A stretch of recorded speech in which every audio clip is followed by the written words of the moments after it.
I would like to talk with you about the reflecting pool, as we discussed yesterday. At the moment, the park police are making arrests around the reflecting pool.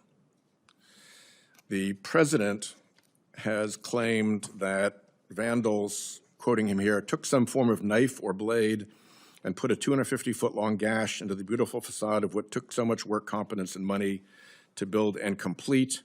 He increased the estimate to 300 feet later, then to 350 feet, insisting that it was, quoting him again, cut and powerfully lifted off the surface, leaving very jagged, uneven edges. He was asked what proof there was of any of that, since it doesn't seem to be visible to any other person. And he said, well, you'll have to go see the Parks Department. They'll show it to you, or see the secretary, but I saw it. We have pictures. He also said you'll see it in court. So you were a police commissioner in Texas, understand it?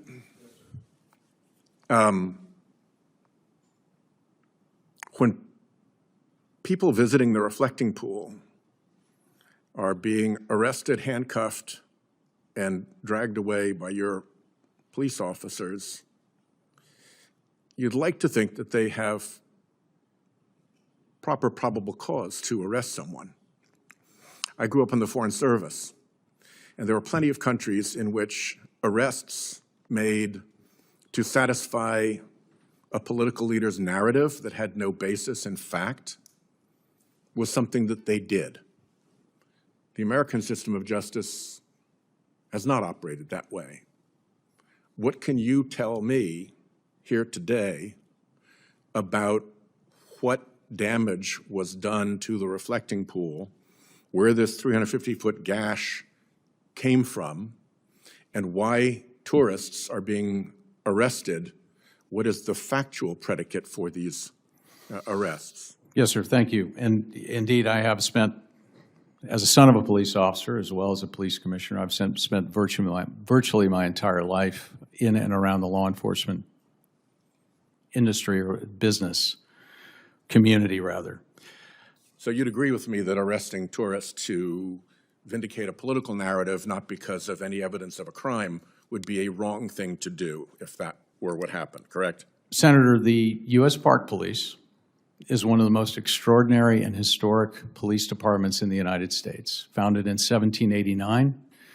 And in the year that I've had the opportunity and pleasure and privilege and honor to work with them, I have been amazingly impressed by their professionalism, their training, their discipline, their service, and their duty and service to this district and the people that live here.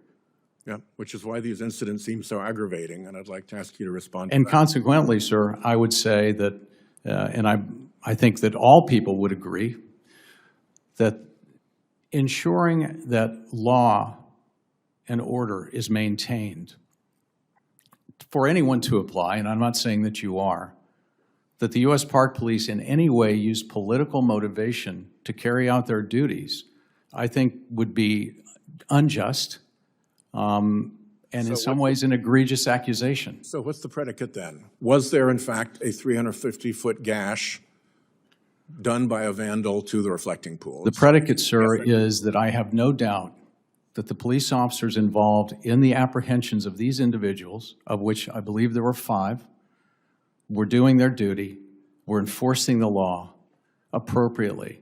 And I think that all of us should recognize and believe that vandalism of any kind is an affront to civilized society. Yeah, it hurts everyone. But Mr. Lilly, the question is, was there vandalism? Did someone cut a 350-foot gash in the reflecting pool?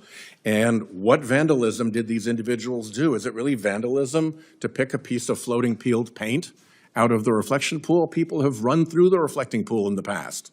The president drove through the reflecting pool, apparently. Sir, I stand by my statement that the U.S. Park Police operated and conducted their business of defending, protecting this city in an appropriate manner. There was no malfeasance, nor was there any political motivation to it. And furthermore, sir, as you know, this is an ongoing investigation, and consequently, I'm not in a position to share that information publicly. But once it is available publicly, I'm happy to meet with you. I met with you yesterday, sir. I'll meet with you anytime. Was there or was there not a 350-foot gash in the reflecting pool? Senator, I stand by Is there my one now? I stand by my statement, sir.